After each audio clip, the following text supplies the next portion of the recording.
Students, yesterday we have read about civics, 6th class civics, second chapter, diversity and discrimination. In this chapter, we have read about difference and prejudice. Now, student, we will start from the next topic. Let's continue, students.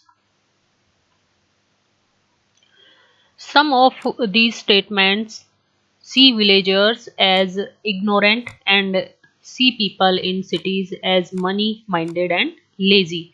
इनमें से कुछ statement ये हैं कि ग्रामीण लोगों को अज्ञानी की तरह देखते हैं ना, और शहर के लोगों को आलसी और सिर्फ पैसों से मतलब रखने वाले और समझते हैं.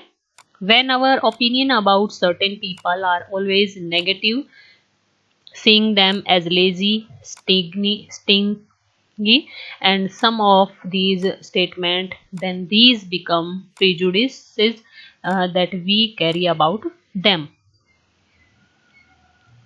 जब हम किसी के बारे में कोई राय बना लेते हैं और उसे हम दिमाग में बिठा लेते हैं तो पूर्वाग्रह का रूप ले लेती है. ज्यादातर राय क्या होती है, नकारात्मक होती है. ये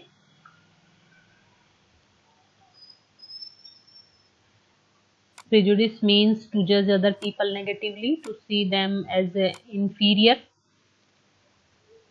और ये नकारात्मक होती है जैसा कि we think that only one particular way is the best and right way to do things. We often end up not respecting others.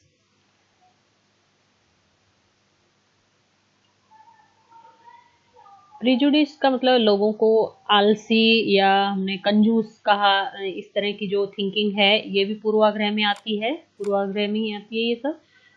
When we think that only one particular way, जब हम ये सोचने लगते हैं किसी काम को करने का कोई तरीका ही सबसे अच्छा और सही है, तो हम दूसरों की इज्जत नहीं कर पाते जो उस काम को दूसरी तरह से पसंद करते हैं. who may prefer to do things differently. For example, if we think English is the best language and other language are not important, जैसे एग्जाम्पल के लिए हम सोचते हैं कि इंग्लिश गुड है और दूसरी लैंग्वेज गुड नहीं है, तो we are judging these other language negatively. तो हम दूसरी जो लैंग्वेज है उनको कैसे जज करेंगे, नकारात्मक रूप से, नेगेटिव रूप से. As a result we might not respect people who speak language other than English. और रिजल्ट के रूप में क्या होगा, हम उन लोगों की इज्जत नहीं कर पाएंगे जो इंग्लिश के अलावा दूसरी लैंग्वेज बोलते हैं. We can be prejudiced about many things. People religious belief, the colour of their skin, the region they come from, the accent they speak in, the clothes they wear etcetera. हम कई चीज़ों के बारे में prejudice हो सकते हैं या पूर्वाग्रही हो सकते हैं, जैसे धर्म है, रिलीजन है उनका, धार्मिक विश्वास, उनकी स्किन का कलर और उनका रिलीजन जो होता है, और वे कहाँ से आते हैं, और जो वो उनकी बोली में किस तरह का लहजा या सेंट आता है, उससे भी. द क्लॉथ्स दे वियर, और जो वो कपड़े पहनते हैं, इनसे भी हम पूर्वाग्रही हो सकते हैं. Often our prejudices about others are so strong that we do not want to form friendship with them. और इतना हम पूर्वाग्रही हो जाते हैं, इतने पक्के हो जाते हैं कि हम उनसे दोस्ती नहीं करना चाहते. At times we may even act in ways that hurt them. और इसकी वजह से कई बार हमारा व्यवहार भी ऐसा होता है कि हम उनको दुख पहुंचा देते हैं, हर्ट कर देते हैं. Now see at the next topic, creating stereotype. Stereotype यानी जैसे लड़के लड़की का भेदभाव. All of us are familiar with gender differences. समाज में जो जेंडर डिफरेंसेस है, लड़के लड़कियों का भेदभाव है, वो हम उससे फैमिलियर है, परिचित हैं. What does it mean to be a boy or a girl? एक लड़का या लड़की होने का क्या अर्थ होता है. Many of you would say we are born as boy and girl. It is a given. और कई लोग हम कहेंगे कि हम लड़के या लड़की की तरह जन्म लेते हैं, तो यह तो ऐसे ही होता है। what is they to think about, let's see if this is the case। इसमें सोचने वाली क्या बात है, आइए देखते हैं कि इस केस में क्या सच्चाई है। Arrange the statement given below in these two sections according to what you think is appropriate for the section। जो ये स्टेटमेंट दिए गए हैं इनको आप एक क्रम से, अकॉर्डिंग टू इनके क्रम से जो अप्रोप्रिएट है पहले उस हिसाब से इनको लिखना है। दे आर वेल बिहेव्ड, वे बहुत सुशील होते हैं, यानी उनका व्यवहार बहुत अच्छा होता है। कौन? They are soft spoken and gentle, बात करने का तरीका बहुत जेंटल यानी मधुर, सौम्य और जेंटल होता है। दे आर फिजिकली स्ट्रांग, ये फिजिकली स्ट्रांग होते हैं। दे आर नॉटी, ये शरारती होते हैं। They are good at dance and painting, ये पेंटिंग और नृत्य में निपुण होते हैं, गुड होते हैं। दे डोंट क्राई, वो रोते नहीं हैं। दे आर राउडी यानी उद्यमी होते हैं, उद्यम करने वाले, शरारत करने वाले होते हैं। They are good at sports, ये स्पोर्ट्स में अच्छे होते हैं। They are good at cooking, ये कुकिंग में अच्छे हैं। दे आर इमोशनल, ये भावुक होते हैं। तो ये आप ये दोनों तरह के स्टेटमेंट्स, ये गर्ल्स के लिए और बॉयज़ के लिए अलग अलग इनको लिखिए, इसमें से इनमें से कौन सा गर्ल्स के लिए है और कौन सा बॉय के लिए है।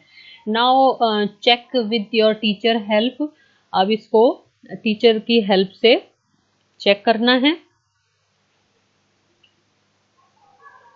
Who has put with statement where, कि कौन सा स्टेटमेंट कहाँ रखा गया है, सही है या नहीं। Find out and discuss people reason for doing this, और इसके लिए रीजन भी ढूंढना है कि ऐसा क्यों कहते हैं। Are the qualities you put in for boys something that boys are born with, क्या जो क्वालिटीज आपने बॉयज के लिए बताई हैं क्या वो जन्म से ही बॉयज में होती हैं या बाद में आती हैं। तो ये इन सब पर ये डिस्कस के पॉइंट हैं, ये आप पीपल्स के बीच या स्कूल में या परिवार में, फैमिली में डिस्कस कर सकते हैं।